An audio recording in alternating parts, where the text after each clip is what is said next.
Balik lagi di PSR, kali ini kita akan nge-review film Story of Dinda.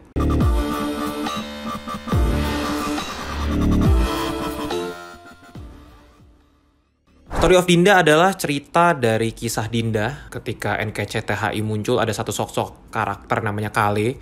Itu karakter sampai dibuatin jadi film khusus namanya Story of Kale. Nah, di Story of Kale ada yang namanya Dinda. Di Dinda itu juga dijadikan sebuah cerita khusus yang namanya Story of Dinda. Jadi semacam prequel spin-off kali ya istilahnya. Prequel spin-off yang kemudian dijadikan satu format film berdurasi selama 1 jam. Gue expect karena ini adalah turunannya dari Kale ya, kita pasti akan dibawa lebih dalam lagi, dieksplor lebih jauh lagi karakter dari si Dinda ini. Karena kalau di Story of Kale itu karakter Dinda itu cuma kayak sepintas saja. Oke, kita tahu backstory-nya ada ini, ada itu, ada latar belakangnya gini, alasan dia pisah kenapa. Tapi nggak dieksplor lebih dalam, which is kita akan tahu nih di film ini. Kalau Story of Kale itu cerita tentang toxicity relationship, yang which is intense banget. Ardhito Pramono sebagai Kale juga intense. Aureli Moraman sebagai Dinda juga mungkin intense juga sebagai cewek yang lemah gitu, yang nggak bisa stand up untuk dirinya sendiri. Di Story of Dinda ini lebih apa ya? Lebih kayak gue punya second chance nih buat lo nih gitu. Meskipun ya tidak bisa dijustify juga ya karena selingkuh juga gitu.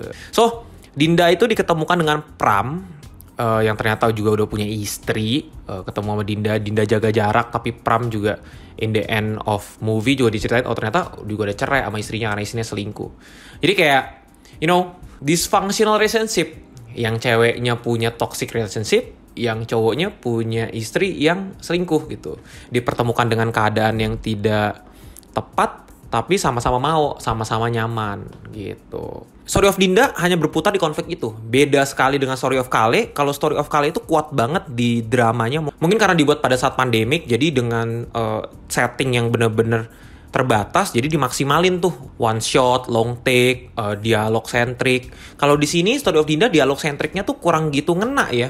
Mungkin karena bawaannya kalem, tenang, lebih keresah, jadi bukan yang intens, emosional. Jadi bawaannya jadi lebih kayak oh ya udah gitu, jadi kayak dua orang ngobrol aja gitu. And then kalau di Story of Kale itu ada musik soundtrack yang dibikin oleh Ardhito Pramono, ada Sudah, I Just Couldn't Save You Tonight. Itu juga ngebawa filmnya jadi lebih powerful lagi, di amplify. Kalau di sini tuh nggak ada gitu.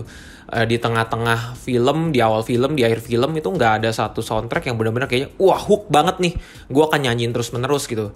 Dan nggak ada, jadi itu kurang magicnya. Terus di sini juga salah satu personil dari GAC, Abigail Cantika, juga tidak memberikan nilai tambah ya, added value ya sebagai sidecast ya. Beda sama Ben Arah di film Story of Kale, itu dapet gitu. Di sini kayak cuma ya udah numpang lewat, jadi plot device aja untuk nyeritain keadaan kondisinya si Pram gitu. Well, sebagai sebuah spin-off prequel, ternyata Story of Dinda nggak begitu hook banget seperti Story of Kale yang gue akan pengen nonton terus-terusan. Ada beberapa adegan-adegan yang mungkin gue pengen ulang. Kalau di sini tuh kayak ya udah jump in antar scene, ya udah ngobrol panjang. Mungkin yang bisa lebihnya ya ininya kali, sinematografinya, karena memang dia pindah-pindah tempat yang memang secara landscape bagus ya untuk di shot gitu. Cuma ya again, itu juga nggak membantu. Sedangkan Kale dengan keterbatasannya cuma di rumah berhasil mendapatkan sinematografi yang oke, dengan art directing yang mungkin seadanya aja di rumah gitu, tapi berhasil nge-capture itu. So, menurut gue dibandingkan Story of Kale, Story of Dinda sih nggak sebaik itu ya. Terus apakah wajib untuk pengen tahu dunianya NKCTHI nonton Story of Dinda? Menurut gue sih ini bisa di skip. Jadi lu cukup tahu Story of Kale aja, udah that's it. Lu tahu apa yang terjadi dengan latar belakangnya Dinda pun juga nggak menambahkan kayak oh ternyata begini. Beda dengan Kale. Di NKCTHI kita pengen tahu kenapa Kale jadi orang yang kayak begini. Di masa lalunya ada apa, traumatic experience apa. Tapi kalau di Dinda tuh kita nggak punya ada message itu. Ketika di reveal pun kayak oh ya udah gitu, nggak nonton pun juga nggak apa-apa gitu.